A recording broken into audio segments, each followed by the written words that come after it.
말씀과 또 성령으로 충만한 소중한 하루 되시기를 예수님의 이름으로 축원합니다. 오늘 본문 말씀을 간단하게 요약하면 이렇죠.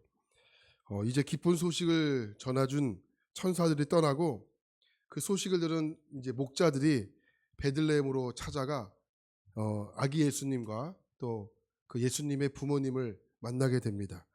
그러니까 목자들로부터 천사가 전해준 소식을 들은 이 마리아는 그 소식을 마음에 새기고 생각했다. 이게 오늘 말씀의 간단한 요약된 말씀입니다. 그리고 율법의 그 정결 예식에 따라서 이제 할례할 8일이 되자 예수님의 부모님은 아기 예수님을 정결 의식을 행하기 위하여 어디로 올라가죠? 예루살렘으로 올라가게 되죠. 이게 오늘 말씀의 본문 말씀을 요약한 내용입니다. 자, 이제 오늘 본문 말씀을 들었고 또 말씀을 이제 간략하게 들었으니 이제 끝난 거죠. 오늘 말씀 15절을 보면 이렇게 말씀이 시작합니다. 천사들이 떠나 하늘로 올라갔다. 그러니까 천사들이 큰 기쁨의 소식을 전하기 위해서 나타납니다. 그 찬양의 잔치를 벌이고 이제 찬양의 잔치가 끝이 난 다음 하늘로 올라가게 됩니다. 전 15절 말씀을 보면서 이런 묵상을 했습니다. 아무리 좋은 날도 끝이 있다.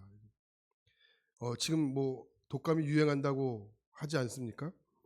근데 아무리 유행한다고 해도 독감은 반드시 뭐가 있을까요? 끝이 있다. 아무리 좋은 날도 끝이 있지만 아무리 나쁜 날도 반드시 끝이 있다. 성경은 언제나 이러한 양측적인 면들을 이렇게 다 보여주는 거예요.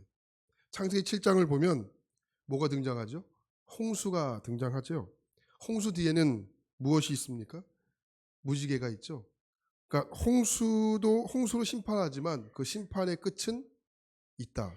그게 뭐죠? 무지개다. 그러니까 홍수와 무지개. 구약 성경에서 보면 등장하는 요셉이 등장하는데 잘한 일은 7년의 대풍년을 잘 견딘 것이 아닙니다. 오히려 7년의 대기근을 잘 견딘 것이죠. 그러니까 아무리 좋은 날도 끝이 있지만 반대로 아무리 나쁜 날도 끝이 있다. 이게 성경 말씀이에요. 그러니까 천사들이 떠나 하늘로 올라갔죠. 이제 누가 남았습니까? 목자들만 남았습니다. 목자들은 이제 천사들이 전해준 큰 기쁨의 소식을 듣게 돼요.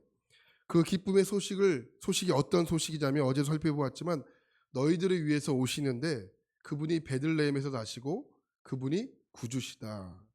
근데 오늘 말씀을 보면 그 소식을 전해 들었던 목자들이 좀 특이한 반응을 보여요. 자, 15절 앞부분만 보겠습니다. 천사들이 떠나 하늘로 올라가니 목자가 서로 말하되 이제 베들레헴으로 가서. 그러니까 천사들이 전해준 소식을 듣고 베들레헴으로 달려가죠. 그러니까 지금 이 목자들이 있는 곳과 이 베들레헴은 약간의 간격이 있는 그 지역이죠. 근데 어떻게 합니까? 이제 베들레헴으로 가서. 여기 등장하는 이제라는 말은 곧바로라는 뜻이에요. 곧바로. 다시 정리하면 천사들이 전해준 소식을 들은 목자들은 곧바로 베들레헴으로 갔다는 겁니다. 그렇게 베들레헴으로 간 목자들은요, 이 초라한 구유에 누인 아기를 보고 의아하거나 의심하지 않고 어떻게 합니까? 20절 말씀을 보니까 이런 반응을 보이게 됩니다. 하나님께 영광을 돌리고 찬송하며 돌아가니라. 만약에 목자들이 아니라 다른 사람들에게 이 소식을 전해 들었다 하면 어떻게 되었을까요? 목자들과 같이 하나님께 영광을 돌리고 찬송할 수 있었을까요? 뭐 다른 사람 볼 필요도 없어요. 그냥 우리 본인을 보자고요. 여러분들이 어떤 소식을 들었을 때 그것이 가장 먼저 무엇이 생각납니까? 하나님이 생각나면 그게 목자라는 거예요. 근데 하나님 생각이 안 나고 다른 것이 먼저 생각나면 우리는 목자가 아니라는 거예요. 성경 말씀은 여러분 단순하게 보시면 이게 큐티예요. 큐티는 뭐 거대한 뭐 거창하게 우리가 뭐 말을 잘하기 위해서 큐티합니까? 큐티를 나눈다고 생각을 해보십시오. 말을 잘하기 위해서 큐티하는 거예요? 이게 큐티의 가장 큰 걸림돌입니다. 큐티는 말을 잘하기 위해서 하는 게 아니고 하나님 나에게 말씀하시는 것을 순종하는 거. 이게 큐티예요.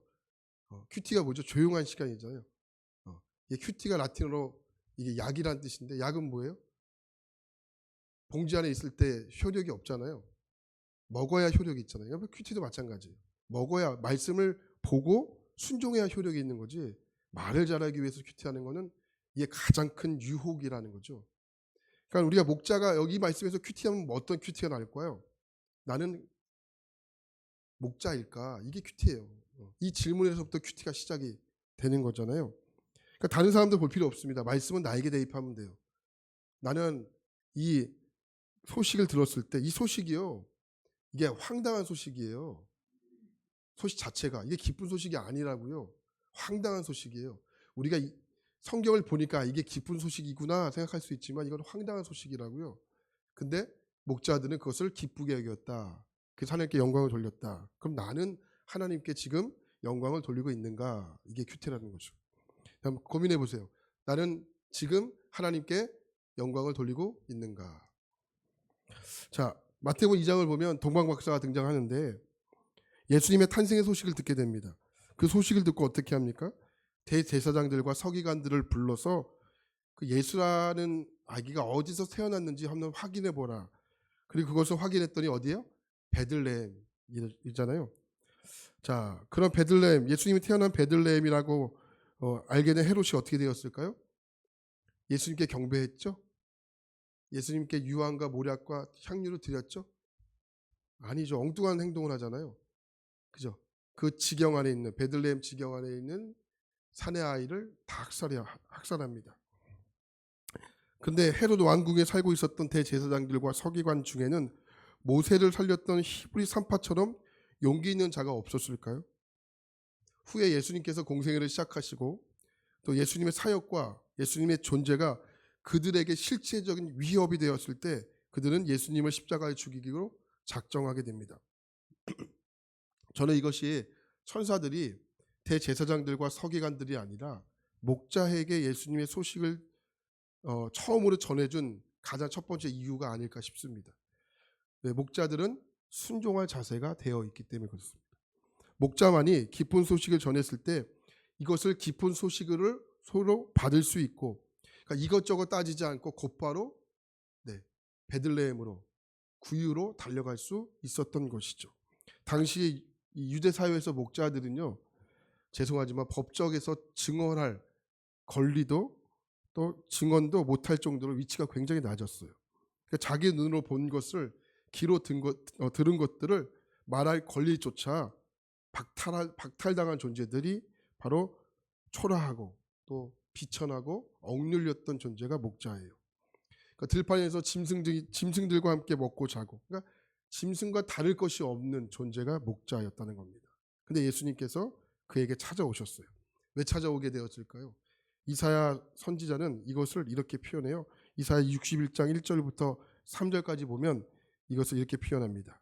주 여호와의 영이 내게 내리셨으니 이는 여호와께서 내게 기름을 부으사 가난한 자에게 아름다운 소식을 전하게 하려 하심이라. 나를 보내사 마음이 상한 자를 고치고 포로된 자에게 자유를, 갇힌 자에게 노임을 선포하며, 그리고 계속 이렇게 말합니다. 여호와의 은혜해와 우리 하나님의 보복의 날을 선포하며 모든 슬픈 자를 위로하되 무릇 시온에서 슬퍼하는 자에게 화관을 주어 그 죄를 대신하여 기쁨의 기름을, 그 슬픔을 대신하여 찬승의 옷을, 그 근심을 대신하시고 그들의 의의 나무 곧 여호와께서 심으신 그 영광을 나타낼 자라 일컬음을 받게 하려 하심이라. 이게 복잡하죠? 복잡한 것보다 이 말씀 자체에 부합한 자가 목자였다고 보시면 되는 거예요.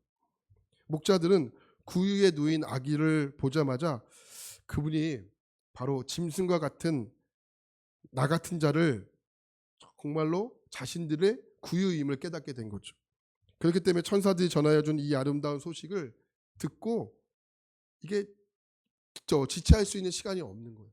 그래서 듣고 곧바로 달려가게 된 거죠. 여기서 한번 큐티 해볼까요? 자, 여러분 하나님의 말씀을 듣고 곧바로 순종하는가? 하나님의 말씀이 떨어졌을 때 나는 고민하고 내일 순종하지 아니면 곧바로 순종하는가? 이게 큐티입니다. 자, 오늘 여러 가지 여러분 면에서 여기서 가난은 뭐 물질적인 가난 될 수 있지만 여러 가지 가난이 될 수 있겠죠. 가난이 오히려 복음을 받아들일 수 있는 통로가 된다면 이것은 우리의 인생의 복이 된다는 겁니다. 그렇기 때문에 우리가 가지고 있는 억눌림, 때로는 마음의 상함, 또 때로는 갇힘, 이런 것을 위해서 여러분의 인생이 좌절하지 않기를 축복합니다. 이것이 예수 그리스도를 만나는 귀한 축복입니다. 자, 여러분 들어오실 때 쪽지 받으셨는데 쪽지에 질문을 드립니다. 우리는 세상의 좋은 소식과 하나님의 좋은 소식 중 무슨 소식에 더 관심과 귀를 기울이십니까? 18절 말씀을 보면 이렇게 말합니다. 듣는 자가 다 목자들이 그들에게 말한 것들을 놀랍게 여기되. 목자들이 전하해 준 소식을 들은 많은 자들은 어떤 반응을 보였습니까? 목자들의 말을 놀랍게 여겼다. 놀랍게 여겼다는 표현은 와, 정말입니까? 이게 아니에요. 여기서 놀랍게 여겼다는 말은 의심했다는 거예요. 의심. 근데 아주 중요한 구절이 19절이 등장합니다. 19절. 마리아는 이 모든 말을 어디에? 마음에 새기어 생각하다. 말을 어떻게 했다는 거예요? 마음에 새기어 생각했다. 지금 천사들이 전해준 소식을 목자들이 전했을 때 듣는 사람들은 의아해하며 의심하며 놀랐지만 마리아는 어떤 태도를 보였다는 거예요? 마음에 새겨 생각하게 됩니다. 여기 새겨라는 단어가 중요한 단어인데 계속해서 소중히 간직했다라는 거예요. 마리아는 모든 말을 소중히 생각하고 간직합니다. 이게 중요해요. 모든 말이에요. 내가 듣고 싶은 말이 아니고 내가 듣고 싶은 말씀만 골라 듣는 게 아니고 하나님의 말씀은 살아있다고 여겨서 모든 말씀을 소중하게 간직했다라는 거예요. 저는 여러분들이 하나님 말씀을 내 뜻대로 또 내 판단대로 내 감정대로 하나님 말씀 해석하지 말고 모든 말씀을 소중하게 간직하는 은혜가 있기를 축복합니다. 자, 모든 말이에요. 그럼 마리아를 통해서 우리가 배워야 할 것이 뭘까요? 하나님의 모든 말씀을 소중하게 간직하는 신앙의 태도를 배워야 합니다. 여기서 큐티할 수 있겠죠? 어떻게 큐티할 수 있을까요? 뭔 질문을 할 수 있을까요? 나는 하나님의 말씀을 소중하게 여기는가? 이렇게 돼요. 큐티 쉬워요? 너무 쉬워요? 네?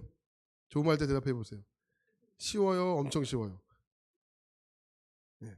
어렵다 생각하면 어려운 거고 쉽다 생각하면 쉬운 거고 할 수 있다고 생각하면 할 수 있는 거고 난 도저히 못해 그러면 못하는 거고.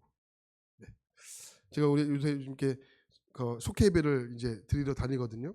네, 이제 저희가 큐티 책이 이제 바뀌었고 큐티 책도 바뀌었고 이제 큐티의 방법들이 달라지게 돼서 이제 제 속회 예배를 속자님들과 속대원들과 함께 속회 예배를 진행하는데 이제 큐티 책을 가지고 이제 저희가 그 속회 예배를 드리지 않습니까?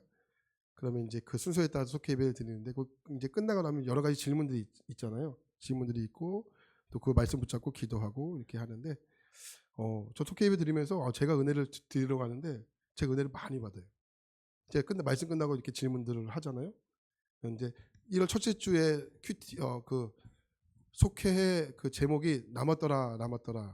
네, 남았더라. 제목이 남았더라요. 그 앞에 보면 룻기 보면 죽고 그다음에 남았더라.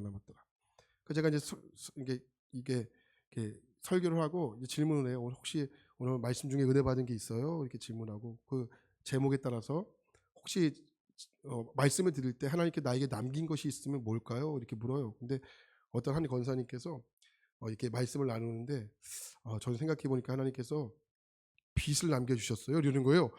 빚. 그래가지고 나 깜짝 놀랐어요. 야, 이게 여기서 은혜가 끊기는 거구나.